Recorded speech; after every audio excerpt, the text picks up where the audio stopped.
Hi, welcome to Devika Ilangovan channel. இன்னைக்கு நம்மளோட சேனல்ல என்ன வீடியோ பார்க்க போறோம் அப்படின்னு பார்த்தீங்கன்னா, நம்மளோட லைஃப்ல எல்லாருமே ஜெயிக்கணும் அப்படின்றதுக்காக தான் ஓடிக்கிட்டே இருக்கோம்.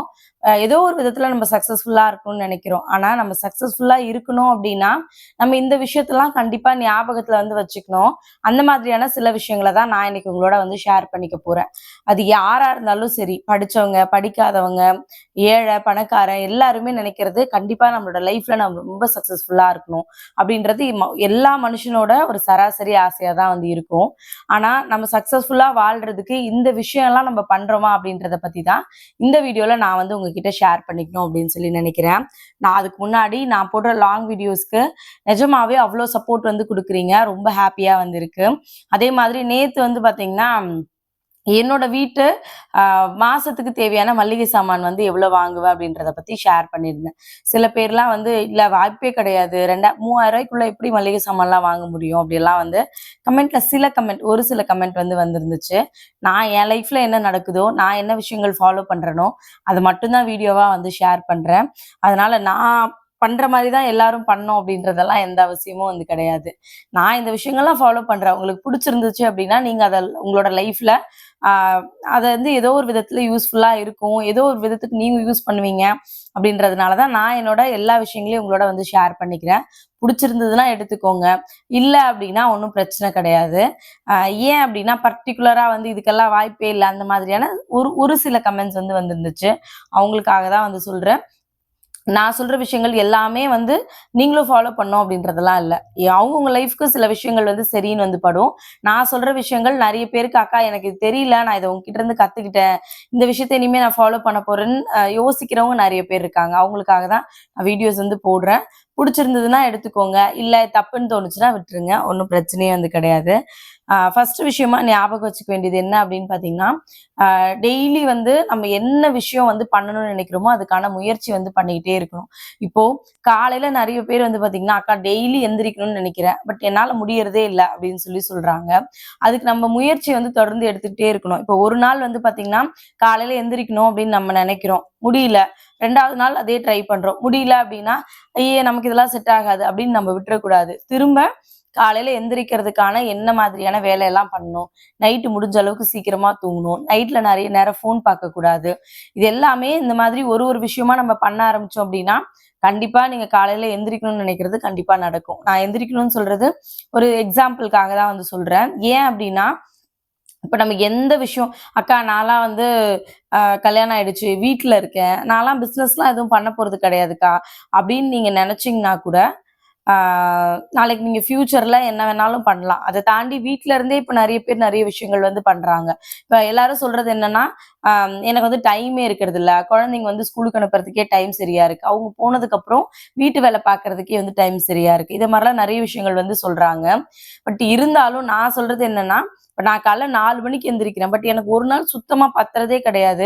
இப்ப மணி பார்த்தீங்கன்னா, கரெக்ட்டா 6:50 ஆகுது காலையில. நான் வீடியோஸ் வந்து எடுத்துட்டு இருக்கேன். இதுக்கப்புறம் சமையல் வேலை பாதி நடந்துட்டு இருக்கு. இவ்ளோ காலைல எந்திரிச்சு எனக்கு வந்து டைம் பத்தல. ஏன் அப்டின்னா, நான் என்ன என்ன ஃப்ரீயா இருக்கிற டைம் எல்லாமே நான் ரொம்ப பிஸியா வந்து மாத்திக்கிட்டே இருக்கேன். ஆ அதே மாதிரி நம்மளோட லைஃப்ல என்ன மாதிரியான விஷயங்கள் நீங்க பண்ணணும் அப்டின்னு நெனச்சாலுமே, அதுக்கான முயற்சிய வந்து தொடர்ந்து எடுத்துட்டே இருங்க. இப்ப நான் எதுக்காக இப்டி ஓடிக்கிட்டே இருக்கேன்? நான் எதுக்காக இப்டி காலைல உட்காந்து வீடியோ எடுக்கிறேன்? நான் எதுக்காக வந்து பாத்தீங்கன்னா, காலையில எல்லா வேலைகளும் முடிச்சுட்டு, அடுத்தடுத்த வேல பாத்துட்டே இருக்கேன் அப்டின்னா, நான் வந்து ஏதோ ஒரு விதத்துல ஏர்ன் பண்ணணும். ஏதோ ஒரு விதத்துல என் ஃபேமிலிக்கு சப்போர்ட்டா இருக்கணும் அப்படின்றது தான் என்னோட எண்ணம். அதுக்கான முயற்சி வந்து நான் தொடர்ந்து பண்ணிக்கிட்டே இருக்கேன். கண்டிப்பா அது ஒரு நாள் என்ன வந்து அதுக்கான இடத்துல கொண்டு போய் உட்கார வைக்கும்னு நான் நம்புறேன். யூடியூப்க்கு காலைல 4 மணிலருந்து நான் வீடியோஸ் வந்து எடுத்துட்டு இருக்கேன். நடுவுல சமைக்கிறேன், வீடியோ எடிட் பண்றேன், அப்லோட் பண்றேன். இப்படி என்னோட வேலை எல்லாமே போயிட்டு இருக்கு. கீழ பார்த்தீங்கன்னா, ஃபுல்லா சாரி வந்து ஓப்பன் பண்ணி, சாரி பார்சல் ஓப்பன் பண்ணி, பொட்டிக்கான ஒர்க்கான இது எல்லாமே பார்த்தேன். இந்த இந்த 4 டூ 4:45 வரைக்கும் என்னோட பூஜை டைமா இருக்கும். அதுக்கப்புறம் வந்து பார்த்தீங்கன்னா, ஃபுல்லா என்னோட யூடியூப்க்கு, சமையலுக்கு, என்னோட பொட்டிக்கான வேலை எல்லாமே கன்டினியூஸா வந்து பார்த்துட்டே இருப்பேன். ஆம் இப்போ பாத்தீங்கன்னா நம்மளோட சேனல்ல 1,60,70,000 பேர் வரப்போறாங்கன்னு நினைக்கிறேன். பட் நான் வந்து இப்ப லைவ் போட ஆரம்பிச்சிருக்கேன். எதுக்காக அப்படின்னா, இன்னும் கொஞ்சம் சப்ஸ்கிரைபர்ஸ் வருவாங்க. இன்னும் ஒரு 3 மந்த்ஸ்ல கண்டிப்பா 5 லேக் சப்ஸ்கிரைபர்ஸ கொண்டு வரணும் அப்படின்றது என்னோட டார்கெட். நான் அதுக்காக தான் வந்து ஓடிட்டே இருக்கேன். என்னோட ஹார்ட் ஒர்க் வந்து போட்டுட்டே இருக்கேன். அது நடக்குமா கண்டிப்பா அப்படின்னு கேட்டீங்கன்னா, நான் நடக்கும்னு நம்பி தான் ஒரு விஷயம் வந்து பண்றேன்.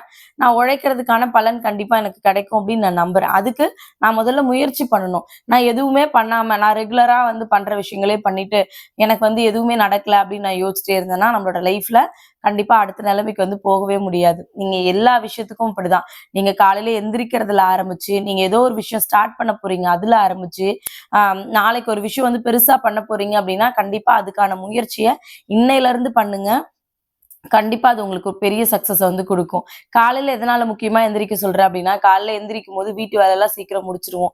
நம்ம ஏன் சும்மா இருக்கோம்? ஏன் ஏதாவது கத்துக்க கூடாது? ஏன் நம்ம ஏதாவது சம்பாரிக்க கூடாதுன்னு ஆட்டோமேட்டிக்கா நமக்கு தோணும். நம்ம ஃபேமிலிக்கு எந்த விதத்துல சப்போர்ட் பண்ணலாம் அப்டின்னு ஆட்டோமேட்டிக்கா நமக்கு தோண ஆரம்பிக்கும். அதனால தான் காலையில எந்திரிங்கன்னு எல்லா வீடியோலயும் கண்டிப்பா சொல்லிக்கிட்டே இருக்கேன். நம்ம ஜெயிக்கணும் அப்டின்னா ஃபர்ஸ்ட்டு ஞாபகம் வச்சுக்க வேண்டியது, நம்ம எந்த வேலை செய்ய போறோமோ அதுக்கான முயற்சிய வந்து நம்ம செஞ்சுக்கிட்டே இருக்கோம். கண்டிப்பா அதுக்கான பலன் ஒரு நாள் உங்களுக்கு கிடைக்கும். அதே மாதிரி அக்கா நான் எல்லா வேலையும் பண்ணிட்டே இருக்கேன். பட் எனக்கு வந்து பெருசா என்னால சக்சஸே ஆக முடியல. எல்லாமே ஃபெயிலியரா தான் இருக்கு அப்டின்னா, எப்பவுமே நம்ம சக்சஸ் ஆகணும் அப்டின்னா, ஃபெயிலியர் பத்தி யோசிக்கவே கூடாது. அ ஏன்னா நமக்கு எப்போலாம் ஃபெயிலியர் ஆகுறோமோ, அப்பதான் நமக்கு இன்னும் வெறி ஜாஸ்தியாகும். நம்ம இன்னும் வந்து அடுத்த லெவலுக்கு போணும் அப்டின்றது வந்து எப்பவுமே தோணும். அது சம்பாரிக்கிற விஷயத்துல மட்டும் இல்ல, எல்லா விஷயத்துலயுமே. உங்களோட ஃபேமிலிய பாத்துக்கிற விஷயத்துல இருந்து, உங்கள யாராவது ஒருத்தங்க அசிங்கப்படுத்துறாங்க, அடுத்தவங்க முன்னாடி நம்ம ஏன் இப்படியே இருக்கோம் அப்டின்னு நமக்கு தோன்ற நிமிஷம் வரைக்குமே, நம்ம அசிங்கப்படும்போது தான் நம்ம இன்னும் வளரணும். இவங்க முன்னாடி நம்ம இன்னும் சம்பாரிக்கணும், வீடு வாங்கணும், கார் வாங்கணும். இந்த மாரி நெறைய விஷயங்கள் வந்து நமக்கு தோண ஆரம்பிக்கும். அதனால நீங்க எந்த விஷயம் பண்ணாலும் எடுத்த உடனே சக்சஸ் ஆகுமானா ஆகும். அது யாராவது 100ல ஒருத்தருக்கு வந்து ஆகலாம். அந்த 100ல ஒருத்தரா நீங்க இருந்தீங்கன்னா ரொம்ப சந்தோஷம். பட் மீதி இருக்க 99 பேருக்கு வந்து பார்த்தீங்கன்னா, ஃபெயிலியர்ஸ் தான் ஃபர்ஸ்ட் வந்து பார்த்திருப்பாங்க.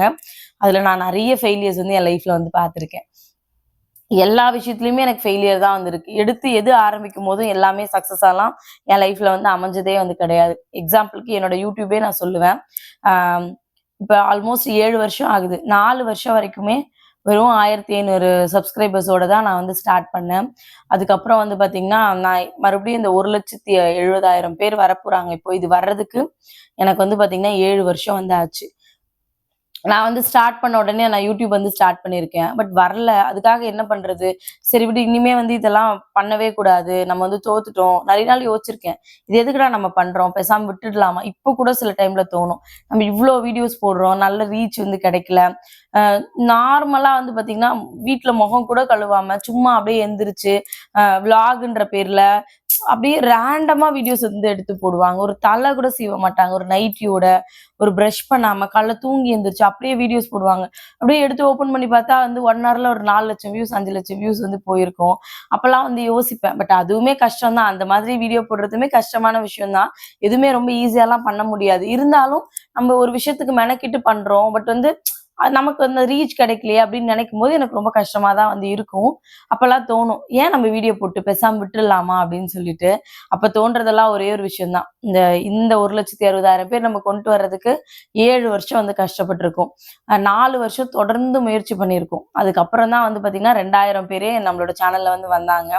நான் அப்ப வந்து ஐய்யயோ! எதுக்கு நம்ம இது பண்ணிக்கிட்டு நம்ம ஷூட்டிங் போனாலே சம்பாரிக்கலாமே! எதுக்கு இந்த YouTubeல உட்கார்ந்துட்டு இருக்கோம்? எனக்கு ஆல்மோஸ்ட் 5 வருஷம் வரைக்கும் எனக்கு இதுலருந்து இன்கம் வரவே இல்ல. ஆனா, அதுக்கான முயற்சிய வந்து பண்ணிக்கிட்டே இருந்தேன். இப்பவுமே இதுலருந்து நெறைய இன்கம் வருதான்னு கேட்டீங்கன்னா, என்னோட 1 நாள் சம்பளம் கூட எனக்கு வந்து இந்த YouTubeல இருந்து எனக்கு ஆக்சுவலா வர்றது வந்து கிடையாது. இருந்தாலும் எனக்கு இது புடிச்சிருக்கு. என் ஃபேமிலிய பார்த்துட்டு, நான் வீட்ல இருந்து சும்மா இருக்கேன் அப்டின்ற எண்ணம் இல்லாம, நான் வந்து ஆக்டிவா இருக்கேன். நான் ஏதோ ஒரு வேல பார்த்துட்டு இருக்கேன் அப்டின்னு என்ன வந்து ஆ ஒரு மாரி ஆக்டிவா வைக்கிறதுக்கு இந்த யூடியூப் எனக்கு ரொம்ப ஹெல்ப்ஃபுல்லா இருக்கு. அதனால தான் தொடர்ந்து பண்ணிக்கிட்டே வந்து இருக்கேன். கண்டிப்பா ஃபெயிலியர்ஸ் வந்து எல்லாத்துலயுமே வரும். நீங்க ஆரம்பிக்கிற பிசினஸ்ல ஆரம்பிச்சு, ஐயோ! நம்ம தப்பான ஆள கல்யாணம் பண்ணிக்கிட்டோமோ! என்னடா லைஃப் இது? எப்ப பார்த்தாலும் வீட்ல பிரச்சனையா இருக்கு, சண்டையா இருக்கு. நம்ம யோசிச்சு கல்யாணம் பண்ணியிருக்கலாமோ! நம்ம லைஃபே இவ்வளோதான். அந்த மாதிரி எல்லாமே வந்து நமக்கு தோணலாம். ஐயோ! நம்ம லைஃபே முடிஞ்சிருச்சு. நம்ம ஃபெயில் ஆயிட்டோம். நம்ம லைஃப்ல எல்லாமே ஃபெயிலியர்ஸா தான் இருக்குன்னு நம்ம நெனைக்கலாம். ஆனா, அதுதான் உங்க ஜெயிக்கிறதுக்கான முதற்படியா கண்டிப்பா எடுத்துக்கோங்க. எல்லாரோட லைஃப்லயும் கண்டிப்பா சக்சஸ்ன்றது ஒண்ணு வந்து இருக்கு. ஆனா தோல்விய பார்க்காம சக்சஸ் வந்து கண்டிப்பா பார்க்க முடியாதுன்னு தான் நான் எப்பவுமே வந்து சொல்லுவேன். அதனால அத பத்தியெல்லாம் வந்து யோசிக்காதீங்க. நீங்க உங்களோட லைஃப்ல சக்சஸ்ஃபுல்லா ஆகணும் அப்படின்னு நினைச்சீங்கன்னா, கண்டிப்பா ஃபெயிலியர்ஸ பார்த்தீங்க அப்படின்னாலே, கண்டிப்பா நீங்க வந்து அடுத்த லெவலுக்கு போக போறீங்க அப்படிதான் வந்து அர்த்தம். அதுக்கு நம்ம என்ன பண்ணணும்? நம்மளோட டைம வந்து பார்த்தீங்கன்னா, சேவ் பண்ணணும். டைம சேவ் பண்ணா என்ன பண்ணணும்? நமக்கு கிடைக்கிற டைம் எல்லாத்தையும் சும்மா படுத்துட்டு, ஃபோன பார்த்துட்டு அப்படியே இருந்தோம்னா, நம்மளோட லைஃப்ல சக்சஸ்ஃபுல்லா ஆக முடியுமான்னு கேட்டீங்கன்னா, கண்டிப்பா கிடையாது. ஃபோன் பார்க்கலாம், டிவி பார்க்கலாம், தூங்கலாம், நமக்கு புடிச்ச வேலைய வந்து பண்ணலாம். எல்லாமே பண்ணலாம். ஆனா 1 நாள் பண்ணலாம், 2 நாள் பண்ணலாம். டெய்லியுமே நம்ம இதையே ரொட்டீனா வந்து பண்ணிட்டு இருந்தோம் அப்படின்னா, நம்ம வந்து இருக்கலாம். ஓகே, எனக்கு எந்த ஆம்பிஷனுமே கிடையாது. எனக்கு எதுவுமே வந்து இல்ல. அப்படின்னா நம்ம வந்து அப்படியே வந்து இருக்கலாம். ஆனா எத்தன நாள் அப்படி இருப்பீங்க? உங்களுக்கே போர் அடிக்க ஆரம்பிச்சுரும். ஏதோ ஒரு விஷயம் கத்துக்கோங்க. ஏதோ ஒரு விஷயம் வந்து பண்ணுங்க. ஏன்னா டைம் வந்து இன்னைக்கு போச்சு அப்படின்னா, கண்டிப்பா திரும்ப வரவே வராது. உங்களுக்கு புடிச்ச விஷயங்கள கூட நீங்க கத்துக்கலாம். உங்களுக்கு புடிச்ச ஏதோ ஒரு விஷயத்த கூட பண்ணலாம். ஒரு நாளைக்கு படம் பார்க்க பிடிக்குதா? வேலையெல்லாம் முடிச்சுட்டு, ஒரு நாள் ரிலாக்ஸா உட்காந்து உங்களுக்கு புடிச்ச படத்த ஒரு 3 மணி நேரம், 2 1/2 மணி நேரம் டைம் ஸ்பெண்ட் பண்ணி வந்து பாருங்க. அது வந்து தப்பு கிடையாது. ஆனா பொழுதன்னைக்கும் ஃபோன்லயே டைம் ஸ்பெண்ட் பண்றது, இவங்க Instagramல என்ன வீடியோ போட்டிருக்காங்க, இவங்களுக்கும் அவங்களுக்கும் பிரச்சனை, இங்க என்ன நடக்குது, அங்க என்ன நடக்குது, இந்த மாரியான வெட்டியான விஷயங்கள்லாம் பண்ணாம, உங்களோட லைஃப்க்கு எது யூஸ்ஃபுல்லா இருக்கோ அத பண்ணுங்க. அப்படிதான் நான் வந்து கண்டிப்பா சொல்லுவேன். அதனால டைம் வந்து ரொம்ப வேல்யூவானது. இன்னைக்கு நாள் இந்த நிமிஷம் போச்சுன்னா திரும்ப வருமான்னு யோசிச்சு பாருங்க. கண்டிப்பா நம்மளோட லைஃப்ல திரும்ப வரவே வராது. உங்களுக்கு புடிச்ச ஏதோ ஒரு விஷயத்த கண்டிப்பா வந்து பண்ணிக்கிட்டே இருங்க. அது என்ன மாதிரியான விஷயமா வேணா இருக்கலாம். நீங்க சமைக்கிறதுல ஆரம்பிச்சு, உங்க வீட்ட பாத்துக்கிறதுல ஆரம்பிச்சு, வேலைய அடுத்த லெவலுக்கு எப்படி கொண்டு போறதுன்னு ஆரம்பிச்சு, அதுல உங்களோட டைம் வந்து ஸ்பெண்ட் பண்ணுங்க. அப்போ கண்டிப்பா உங்களோட லைஃப்ல நீங்க சக்சஸ்ஃபுல்லா ஆகணும் அப்படின்னு நினைச்சீங்கன்னா, உங்களோட டைம் வந்து கண்டிப்பா சேவ் பண்ணி அத யூஸ்ஃபுல்லா வந்து அ பயன்படுத்துங்க. கண்டிப்பா உங்களோட லைஃப் ரொம்பவே சக்சஸ்ஃபுல்லா ஆகும். அக்கா, நான் இந்த விஷயங்கள்லாம் பண்றேன். ஆனா வந்து என் லைஃப்ல சக்சஸ்ஃபுல்லாவே இல்ல அப்டின்னா, கண்டிப்பா நீங்க ஏதாவது ஒரு மிஸ்டேக் வந்து கண்டிப்பா பண்ணியிருப்பீங்க. அதுல முக்கியமான ஒரு விஷயம் என்ன அப்டின்னா, நம்ம கூட இருக்கிற ஃப்ரெண்ட்ஸ். கண்டிப்பா நீங்க எந்த விஷயம் பண்ண போறீங்க அப்டின்னாலும், முதல்ல சொல்ற வார்த்தை என்னன்னா, "ஏய், நீ ஒரு விஷயம் வந்து ஸ்டார்ட் பண்ண போற. சப்போஸ் இது உன்னோட லைஃப்ல ஃபெயிலியர் ஆயிடுச்சுன்னா என்ன பண்றது?" அப்டின்னு சொல்ற ஃப்ரெண்ட்ஸ் யாராவது இருக்காங்க அப்டின்னா, அவங்க எந்த விதத்துல சொல்றாங்க அப்டின்றத கண்டிப்பா உங்களால புரிஞ்சுக்க வந்து முடியும். ஏன் அப்டின்னா, நம்ம நல்லா இருக்கணும் அப்டின்னு நெனைக்கிறத தாண்டி, ஐய்யயோ! இவ ஏதாவது ஒரு விஷயம் பண்ணி லைஃப்ல சக்சஸ் ஆயிட்டா அப்டின்னா நம்ம என்ன பண்றது? அப்டின்னு யோசிக்கிறவங்க நம்மள சுத்தி நெறைய பேர் வந்து இருப்பாங்க. அவங்க அப்டி யோசிக்கிறாங்கன்னு நமக்குமே தெரியும். தெரிஞ்சுமே வந்து பாத்தீங்கன்னா, நம்ம அவங்களோட ஃப்ரெண்ட்ஷிப்ல தான் வந்து இருப்போம். ஏன் அப்டின்னா, அவங்க நம்ம கூடவே இருப்பாங்க. தெரிஞ்சவங்களா இருப்பாங்க, சொந்தக்காரங்களா இருப்பாங்க, பக்கத்துல இருக்கவங்களா இருப்பாங்க. அப்போ வேற ஆப்ஷனே இல்லையே! என்ன பண்றது? நம்ம எல்லா கஷ்டம், கவலை எல்லாத்தையும் ஒருத்தவங்களோட ஷேர் பண்ணுவோம். ஆனா நமக்கு தெரியும் அவங்க நம்மள பார்த்து நல்லாவே பொறாமப்படுறாங்க அப்படின்றது. அந்த மாதிரி யாராவது இருக்காங்க அப்படின்னா, அவங்களோட ஃப்ரெண்ட்ஷிப்ப ஃபர்ஸ்ட்டு விட்டுருங்க. கண்டிப்பா அது உங்களோட லைஃப்ல நீங்க அடுத்த லெவல் போறதுக்கு ரொம்ப ஹெல்ப்ஃபுல்லா வந்து இருக்கும். ஏன் அப்படின்னா, அவங்க ஒரு விஷயம் பண்ண போறாங்க அப்படின்னா, கண்டிப்பா நீங்க பண்ணுங்க. உங்களுக்கு நான் சப்போர்ட்டா இருக்கேன்னு நம்ம முழு மனசோட வந்து சொல்லுவோம். ஆனா அதே நம்ம ஒரு விஷயம் பண்ண போறோம் அப்படின்னா, அத நீ ஸ்டார்ட் பண்ற. இதுல உனக்கு இதாயிடுச்சுன்னா என்ன பண்ணுவ? இல்ல நஷ்டம் ஆயிடுச்சுன்னா என்ன பண்ணுவேன்னு திரும்ப நம்மளே வந்து அந்த வேல பண்ண விடாம பண்ணுவாங்க. இல்ல அப்டின்னா, "ஏய் சூப்பர், நீ பண்ணு" அப்டின்னு சொல்லிட்டு, அவங்க வீட்ல இருக்கவங்க கிட்டயோ, இல்ல பக்கத்துல இருக்கவங்க கிட்டயோ, யாருகிட்டயோ உங்கள பத்தி "அவ அது பண்ண போறாளாம் தெரியுமான்னு" புரணி பேசுவாங்க. இவங்க இதெல்லாம் பண்ணுவாங்கன்னு உங்களுக்கு தெரிஞ்சு நீங்க அவங்களோட ஃப்ரெண்ட்ஷிப்ல இருக்கீங்க அப்டின்னா, கண்டிப்பா நம்மளோட லைஃப் அடுத்த லெவலுக்கு போகவே போகாது. அதே மாதிரி ஆ என்ன சொல்றது? ஆ நமக்கு நல்லாவே தெரியும். நம்ம இந்த விஷயம் பண்ணா கொஞ்ச நாள் ஆகும், டைம் எடுக்கும், எல்லாமே நமக்கு தெரியும். பட் இருந்தாலும் யாராவது ஒருத்தரோட சஜஷன் கேட்போமே! அப்படின்னு நம்ம கேட்கலாம். நீங்க யார்கிட்ட வேணா சஜஷன் கேளுங்க. ஆனா முடிவுன்றது ஃபைனலா உங்களோடதா மட்டும் தான் இருக்கணும். நம்ம மனசுல இது நம்ம பண்ண போறோம். இது கண்டிப்பா சக்சஸ் ஆகும் அப்படின்னு நெனச்சு நீங்க ஒரு விஷயத்த ஸ்டார்ட் பண்ணுங்க. கண்டிப்பா அது நல்லாவே வந்து போகும். ஏன் அப்படின்னா, நம்ம பக்கத்துல இருக்கவங்க கிட்டலாம் சஜஷன் கேட்கும்போது என்ன ஆகும் அப்டின்னா, ஒண்ணு வந்து நீ பண்ணு. ஓ! இவ தோத்துட்டா ரொம்ப ஹாப்பி அப்டின்ற மைண்ட் செட்லயும் சில பேர் வந்து ஏத்தி விடுவாங்க. இன்னும் சில பேர் வந்து பார்த்தீங்கன்னா, நம்மலாம் ஒண்ணுமே பண்ணாம இருக்கோம். இவ மட்டும் இவ்ளோ பண்றாளே! பண்ணுங்க. அவங்களால பண்ண முடியாது. நம்ம பண்ற எந்த விஷயத்தையும் அவங்களால பண்ண முடியாது. நம்ம பண்ற விஷயத்த பார்த்து அவங்களால பின்னாடி மட்டும் தான் பேச முடியும். அதனால அவங்க நம்மள பார்த்து பொறாமப்பட்டுட்டே இருக்கட்டும். யார்கிட்டயும் எந்த விஷயத்தையும் முதல்ல ஷேர் பண்ணாதீங்க. முடிஞ்ச அளவுக்கு ஆ தனியாவே இருந்து ஒரு விஷயத்த வந்து பண்ணுங்களேன். எல்லாரோடயும் பேசுறது நல்லது தான். நான் இல்லன்லாம் சொல்லல. ஆனா உங்களோட ரொம்ப பெர்சனலான விஷயத்த யார்கிட்டயும் ஷேர் பண்ணாதீங்க. எனக்கு ரொம்ப கஷ்டமா இருக்கு. யார்கிட்டயாவது சொல்லனா கொஞ்சம் மனசு ஃப்ரீ ஆயிடும்னு நீங்க ஒரு விஷயத்த ஷேர் பண்ணீங்க அப்டின்னா, அந்த விஷயம் ரகசியமாவே எல்லா சூழ்நிலையிலயும் இருக்காது. ஏதோ ஒரு சூழ்நிலையில நீங்க வளரும்போது அவங்களால தாங்கிக்க முடியல அப்டின்னா, கண்டிப்பா ஒண்ணு உங்ககிட்ட பேசாம விட்டுருவாங்க. இல்ல அப்டின்னா உங்கள பத்தி அடுத்தவங்க கிட்ட பேசிட்டே இருப்பாங்க. இந்த மாதிரியான ஃப்ரெண்ட்ஸ் யாராவது உங்களுக்கு இருக்காங்க, தெரிஞ்சவங்க இருக்காங்க, சுத்தி இருக்கவங்க இருக்காங்க அப்டின்னா, முதல்ல அவங்களோட ஃப்ரெண்ட்ஷிப்ப கட் பண்ணுங்க. கண்டிப்பா நம்மளோட லைஃப்ல அடுத்த ஸ்டெப் போறதுக்கு இதை முதல்ல ஞாபகம் வச்சுக்கிட்டு இந்த விஷயத்த ஃபாலோ பண்ணீங்கன்னா கண்டிப்பா நம்ம லைஃப் ரொம்ப சக்சஸ்ஃபுல்லா இருக்கும். அடுத்தது வந்து பாத்தீங்கன்னா கோவம். நம்ம எல்லா விஷயமும் வந்து பண்ணுவோம். பட் வந்து பாத்தீங்கன்னா இந்த கோவத்தை மட்டும் கண்ட்ரோலே பண்ண முடியறது இல்ல. எல்லாரும் சொல்றது இந்த ஒரு விஷயம் தான். என்னால கோவத்தை வந்து கண்ட்ரோலே பண்ண முடியறது இல்ல அப்படின்னு சொல்லிட்டு நிறைய பேர் சொல்றது. ஏன் அப்படின்னா அது முக்கியமா வீட்டுல இருக்கவங்க, வேலைக்கு போறவங்க எல்லா லேடிஸும் சொல்றது என்னன்னா இப்ப ஜென்ஸ் வந்து காலைல எந்திரிக்கிறாங்க, குளிக்கிறாங்க, அவங்க வேலையை பாக்குறாங்க, அவங்க ஆஃபீஸ் போறாங்க, முடிஞ்சதுன்னா நமக்கு ஹெல்ப் பண்ணி கொடுக்குறாங்க. பட் நம்ம அப்படி கிடையாது. வேலைக்கு போனாலும் சரி, வீட்டுல இருந்தாலும் சரி, எல்லா வேலையும் எல்லா டைம்லயும் நம்ம தான் பாக்குறோம். நாளைக்கு என்ன பிரச்சனை, நாளைக்கு என்ன பண்ண போறோம், இப்படி நிறைய பிரச்சனையோட நம்ம லைஃப் ஓடிட்டே இருக்கும்போது யாராவது சின்னதா ஒரு விஷயம் பண்ணாங்க அப்படின்னா கூட நமக்கு கோவம் கண்டிப்பா வரதான் செய்யும். அதை கொஞ்சம் கண்ட்ரோல் பண்ணோம் அப்படின்னு நானுமே எனக்கு நிறைய தடவை வந்து சொல்லிக்கிட்டே இருக்கேன். நான் ரொம்ப நாளா அப்படிதான் இருந்தேன். கொஞ்ச நாளாவே நான் கோவம்லாம் படுறது இல்ல, ரொம்ப சைலண்டா அமைதியா அப்படிதான் வந்து போயிட்டு இருந்தேன். பட் இப்போ ஒரு ஒரு 2 வீக்ஸா வந்து பாத்தீங்கன்னா என்னையும் மீறி ஏதோ ஒரு விஷயத்துக்கு வந்து பாத்தீங்கன்னா ரொம்ப ட்ரிகர் ஆகி கத்துறதா இருக்கட்டும், இந்த மாதிரி விஷயங்கள் வந்து பண்ணிக்கிட்டே தான் வந்து இருக்கேன். பர்டிகுலரா இதை நான் வந்து எனக்காகவே நான் சொல்லிக்கிறேன் அப்படிதான் வந்து சொல்லணும். என் லைஃப்ல நான் முன்னேறணும் அப்படின்னா, என் லைஃப் நிம்மதியா இருக்கும் அப்படின்னா நம்மளால கோவப்படாம இருக்கணும். அதே தான் உங்களுக்கும் சொல்றேன். என்ன மாதிரியான சுச்சுவேஷன்ஸ் வேணாலும் உங்க லைஃப்ல வரலாம். முடிஞ்ச அளவுக்கு கோவப்படாம அதை ஹேண்டில் வந்து பண்ணி பாருங்க. அது ஆப்போசிட்ல இருக்கவங்களுக்கு நல்லதோ இல்லையோ நமக்கு முதல்ல நல்லது. நம்ம எப்ப கோவப்படாம அமைதியா இருக்குமோ அப்போட நம்மளோட மென்டல் ஹெல்த் வந்து ரொம்ப ரொம்ப நல்லா இருக்கும். அதனால உங்களோட லைஃப்ல நிஜமாவே நீங்க அடுத்த ஸ்டெப் போகணும் அப்படின்னு நினைச்சீங்கன்னா கோவப்படாதீங்க. எதிர்க்க இருக்கவங்க நம்மள ட்ரிகர் பண்ணிட்டே தான் இருப்பாங்க. அது நம்ம ஹஸ்பண்டா இருக்கலாம், நம்ம பசங்களா இருக்கலாம். ஏதோ ஒரு விதத்துல நம்மள வந்து கோவப்படுத்திக்கிட்டே தான் இருப்பாங்க. இப்ப நான்லாம் டெய்லி இந்த பொட்டிக் அவ்வளோ கஸ்டமர்ஸ் வந்து ஹேண்டில் பண்றேன். ஒரு சில பேர்லாம் பண்றது என்னால அ எதுவுமே பண்ண முடியாது. என்னால கோவமா கூட பேச முடியாது. அவ்ளோ கோவத்த கண்ட்ரோல் பண்ணுவேன். நெறைய நம்மள ட்ரிகர் பண்ணுவாங்க. தேவையில்லாத வந்து பேசுவாங்க, வார்த்தை பேசுவாங்க. அவங்க பண்ற விஷயங்கள்லாம் நம்மள ரொம்ப இரிட்டேட் பண்ணும். ஆனா நம்ம அவங்க கிட்ட கோவப்பட்டோம் அப்படின்னா, மேபி நமக்கு பிசினஸ் வராம போகலாம். இல்ல அவங்க தெரியாம கேட்கலாம். இல்ல புரிஞ்சுக்க முடியாம கேட்கலாம். இந்த மாதிரி அவங்களோட சைட்ல இருந்தும் கொஞ்சம் யோசிச்சு வந்து பாருங்க. முடிஞ்ச அளவுக்கு கோவத்த மட்டும் கண்ட்ரோல் பண்ணுங்க. நம்மளோட லைஃப்ல நம்ம நிஜமாவே ரொம்ப சக்சஸ்ஃபுல்லா இருக்கலாம். அடுத்தது வந்து பாத்தீங்கன்னா, நமக்கு வந்து நிறைய விஷயங்கள் தெரியும்.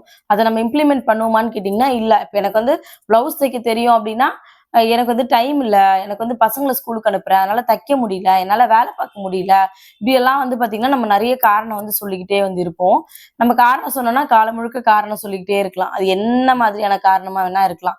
இல்ல பசங்க இருக்காங்க. என்னால எந்த வேலையும் பண்ண முடியல. என்னால எந்த விஷயத்தையும் கத்துக்க முடியல. பசங்க இருக்காங்க. அதனால என்னால வெளில போய் சம்பாரிக்க முடியல. இப்படின்னு காரணம் சொல்லிக்கிட்டே இருக்கலாம். பட் வீட்ல இருந்து நம்ம எந்த விஷயம் பண்ணணும்னு நெனைச்சாலும் நம்மளால பண்ண முடியும். அதுக்கு தேவை நம்ம பண்ணணும் அப்படின்னு நெனைச்சா மட்டும் போதும். நமக்கு நெறைய டேலண்ட் இருக்கும். கல்யாணத்துக்கு முன்னாடிலாம் நம்ம நெறைய விஷயங்கள் வந்து பண்ணியிருப்போம். பட் இப்ப கல்யாணம் ஆனதுக்கு அப்புறம் எல்லாத்தையும் டோட்டலா விட்டாச்சு. ஏன்னா எனக்கு வந்து டைம் கிடையாது. என் பசங்களோட டைம் ஸ்பெண்ட் பண்ணணும். என் ஹஸ்பண்டோட வந்து இருக்கிற வேலை செய்யவே எனக்கு டைம் சரியா இருக்கு அப்படின்னு நம்ம ஏதோ ஒரு காரணம் சொல்லிக்கிட்டே இருக்கோம். ஆனா எப்போ நம்ம ஒரு விஷயத்த கத்துக்கணும்னு நெனைச்சாலும் சரி, கத்துக்கிட்ட விஷயத்த எப்போ நம்ம இம்ப்ளிமெண்ட் பண்றோமோ, அப்பதான் நம்மளோட லைஃப் வந்து பாத்தீங்கன்னா ரொம்ப சக்சஸ்ஃபுல்லா இருக்கும். ஆஹ் அதனால காரணம் வந்து எல்லாத்துக்கும் தேடிக்கிட்டே இருக்காதீங்க. எப்போ நம்ம காரணம் சொல்றத நிறுத்துறோமோ, அன்னைக்குதான் நம்மளோட லைஃப் ரொம்ப நல்லா இருக்கும். சில பேர் சொல்லுவாங்க, "அக்கா நான் நாளைல இருந்து பிரம்ம முகூர்த்த பூஜை பண்ணலாம்னு நெனைச்சேன். இன்னையில இருந்து பண்ணலாம்னு நெனைச்சேன். பட் முடியலக்கா. எனக்கு வந்து தலைவலி, கழுத்து வலி, குழந்தை சரியா தூங்கல." ஏதோ ஒரு காரணம். எல்லா நாளும் நமக்கு ஏதோ ஒரு காரணம் இருந்துகிட்டே தான் வந்து இருக்கும். அதனால லைஃப்ல காரணம் சொல்லணும்னா சொல்லிக்கிட்டே போகலாம். ஒரே ஒரு காரணம் தான், நம்ம ஜெயிக்கணும். அதுக்கு நம்ம என்ன பண்ணணுமோ அத வந்து பண்ணணும். நம்ம கத்துக்கிட்ட விஷயத்த நம்ம வந்து ரெகுலரா ஃபாலோ பண்ணணும். அது மட்டும் தான். நீங்க உங்களோட லைஃப்ல சக்சஸ்ஃபுல்லா ஆகணும்னு நெனைச்சீங்கன்னா, கண்டிப்பா இத ட்ரை பண்ணுங்க. லாஸ்ட் ஒன் வந்து பாத்தீங்கன்னா, எந்த விஷயத்தையுமே இன்னைக்கு பண்ணணும்னு நெனைச்சீங்கன்னா, அத இன்னைக்கே பண்ணிடுங்க. நாளைக்கு பண்ணிக்கலாம், நல்ல நாள் பார்த்து பண்ணலாம், நாளை மறுநாள் பண்ணலாம் அப்படின்னா, அப்படியெல்லாம் கிடையாது. நல்ல நேரம், நல்ல டைம் எல்லாம் என்னன்னா, நம்ம எப்ப யோசிக்கிறோமோ அந்த விஷயத்த நம்ம உடனே பண்ணணும். கண்டிப்பா அது நல்லபடியா நடக்கும் அப்படின்ற எண்ணத்தோட வந்து ஸ்டார்ட் பண்ணுங்க. உங்களோட லைஃப்ல எல்லாமே சக்சஸ்ஃபுல்லா இருக்கும். அது காலைல தூங்கி எந்திரிக்கிறதுல ஆரம்பிச்சு, நீங்க ஸ்டார்ட் பண்ண போற புது பிசினஸ்ல ஆரம்பிச்சு, நீங்க பண்ண போற புது புது விஷயங்கள்ல ஆரம்பிச்சு, நீங்க எடுக்க போற நல்ல முடிவுகள்ல ஆரம்பிச்சு, எல்லாமே இன்னைக்கே தொடங்குங்க. ஏன்னா நாளைக்கு நம்ம இருப்போமா இல்லையான்றதெல்லாம் யாருக்குமே தெரியாது. அதனால இந்த நிமிஷம் மட்டும் தான் நமக்கு எப்பவுமே நிரந்தரம். அதனால நாளைக்கு அப்படின்றத விட்டுட்டு, எப்போ நீங்க இன்னைக்கு புடிச்ச விஷயத்த, சரின்னு தோன்ற விஷயத்த இன்னைக்கே ஃபாலோ பண்ண ஆரம்பிக்கிறீங்களோ, அப்பவே நம்மளோட லைஃப் ரொம்ப சக்சஸ்ஃபுல்லா இருக்கும். இது எல்லாமே நான் என்னோட லைஃப்ல ஃபாலோ பண்ணணும்னு நினைக்கிற விஷயங்கள், ஃபாலோ பண்ற விஷயங்கள். கண்டிப்பா இந்த வீடியோ உங்களுக்கு யூஸ்ஃபுல்லா இருந்திருக்கும்னு நான் நம்புறேன். யூஸ்ஃபுல்லா இருந்துச்சா இல்லையான்றத மறக்காம கமெண்ட்ல வந்து சொல்லுங்க. இது உங்களுக்கு ரொம்ப யூஸ்ஃபுல்லா இருந்துச்சு அப்படின்னா, உங்களுக்கு புடிச்ச யாராவது ஒருத்தருக்கு ஷேர் பண்ணி விடுங்க. நம்ம சேனல புதுசா பார்க்குறீங்க அப்படின்னா, மறக்காம தேவிகா அலங்கன் சேனல சப்ஸ்கிரைப் பண்ணிக்கோங்க. Thank you so much. மறுபடியும் நாளைக்கு இன்னொரு வீடியோல பார்க்கலாம். Thank you.